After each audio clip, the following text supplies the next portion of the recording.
দেশে যে কোনো সময় ৮ থেকে ৯ মাত্রার শক্তিশালী ভূমিকম্পের আশঙ্কা করছেন বিশেষজ্ঞরা। তাদের মতে পূর্বাঞ্চলে মাটির গভীরে ইন্ডিয়ান প্লেটে একটু একটু করে বার্মা প্লেটে সরে বড় ভূমিকম্পের দিকে নিয়ে যাচ্ছে অঞ্চলটি। এ পরিস্থিতিতে ঝুঁকিপূর্ণ ভবন অপসারণ এবং জনগণকে সচেতন করা না গেলে অন্তত ৪ লাখ প্রাণহানির সংখ্যা বিশেষজ্ঞদের। তবে রাজুক বলছে ঝুঁকিপূর্ণ ভবন অপসারণের কাজ শুরু হয়েছে। ইমদাদুল্লাহ বাবুর ২ পর্বের ধারাবাহিক প্রতিবেদনের প্রথম পর্ব। ছবি তুলেছেন শাহজাহান সেন্টু। মাটির নিচে নিঃশব্দে জমছে মহা বিপর্যয়ের জ্বালানি, যার সুপ্ত শক্তিতে যে কোনো মুহূর্তে ভয়াবহভাবে কেঁপে উঠতে পারে বাংলাদেশ। দেশের পূর্বাঞ্চলে সিলেট, সুনামগঞ্জ ও চট্টগ্রামে মাটির গভীরে প্রতি বছর ৪ থেকে ৫ সেন্টিমিটার করে ইন্ডিয়ান প্লেট বার্মা প্লেটে তলিয়ে যাচ্ছে। ভূতাত্ত্বিকরা বলছেন এর ফলে মাটির নিচে জমছে বিপুল শক্তি। গবেষণা করে যেটা পেয়েছি, আমাদের সাবডাকশন জোনে ৮.২ থেকে ৯ শক্তি জমা হয়ে আছে। 60% শক্তিও যদি বের হয় প্রথমে, তাহলে সেটা হবে ৮।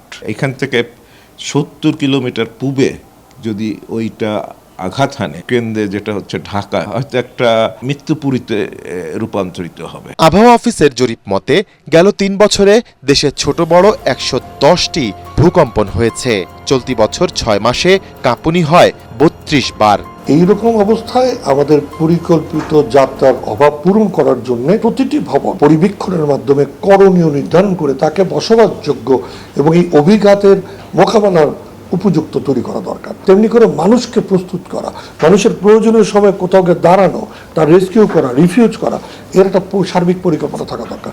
রাজধানী উন্নয়ন কর্তৃপক্ষ রাজুকের পরিসংখ্যান বলছে ৬.৯ মাত্রার এক ঝাঁকুনিতেই ঢাকার ৪০% বা প্রায় ৮.৫ লাখ ভবন ধসে পড়বে। অন অ্যান অ্যাভারেজ যদি ৫ তলা বিল্ডিং হয়ে থাকে, 2টা ইউনিট হয়ে থাকে, তাহলে দেখা যাচ্ছে যে তাৎক্ষণিকভাবে প্রায় ৪ লক্ষ লোকে হতাহত হবে। ২১ নভেম্বরের পরে যখন ভূমিকম্প হলো, সরকার আমাদেরকে ডাকলেন, আমাদের সাথে আলোচনা করলেন। জানি যে এই প্রপোজাল ওই পর্যন্তই থাকবে। এই আমলারা কোনো সময় যে জিনিসটা করলে পরে কার্যকর হবে, সেই জিনিসটা তারা করবে না। উদ্ধার কার্যের জন্য যে heavy machinery, course of course মানি যেখানে, সেইখানে তারা ইন্টারেস্টেড। রাজধানী উন্নয়ন কর্তৃপক্ষ ইতিমধ্যে আরবান রেজিলিয়েন্ট প্ল্যান করেছে ওয়ার্ল্ড ব্যাংকের টাকায়, সেটা এতটুকু বাস্তবায়ন করা নেই। কিন্তু অনেক ইকুইপমেন্ট কিনেছে, অনেক ট্রেনিং দিয়েছে, সেই ট্রেনিং করা লোকগুলো বিভিন্ন জায়গায় চলে গেছে, অথবা রিটায়ারমেন্টে। তত্ত্বাবধায়ক সরকারের সময় পুরো ঢাকার সমস্ত ভবন পরিবীক্ষণ করে কোন নীতিমালাতে সেগুলোকে ঠিক করা হবে তার একটা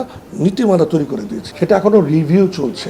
করণীয় কার্যক্রম সরকারের কাছে লিপিবদ্ধ, কিন্তু বিড়ালের গড়া ঘন্টাটা এক্ষুনি ভাবতে হবে। রাজুক বলছে প্রাথমিকভাবে ঢাকায় ৩,০০০ ঝুঁকিপূর্ণ ভবন চিহ্নিত করা হয়েছে। ৩,০০০ বিল্ডিংয়ের একটা এস্টিমেট করছি, যেগুলো সেখান থেকে আমরা ৪২টা ভবনকে ভেঙে ফেলতে বলছি, ১৮২টাকে আমরা ওই যে রেট্রোফিটিং করতে বলছি, যেগুলো কিছু কাজ করলে এগুলো হয়তো সঠিক জায়গায় আনা যাবে। আমরা যখন একটা বাড়ির প্ল্যান দিই, তখন এটাকে ৭.৫ বা ৮ মাত্রা ভূমিকম্প যেন সহনীয় হয়, সেভাবে আমরা ডিজাইনটা করি। অতীতে কিন্তু অ্যাকচুয়ালি এটা আমাদের ডিজাইনে ছিল না। মহা বিপর্যয় ঠেকাতে শুধু পরিকল্পনাই নয়, প্রয়োজন রাষ্ট্র ও নাগরিকের সমন্বিত উদ্যোগে এসবের দ্রুত বাস্তবায়ন, বলছেন বিশ্লেষকরা। ইমদাদুল্লাহ বাবু, ATN বাংলা, ঢাকা।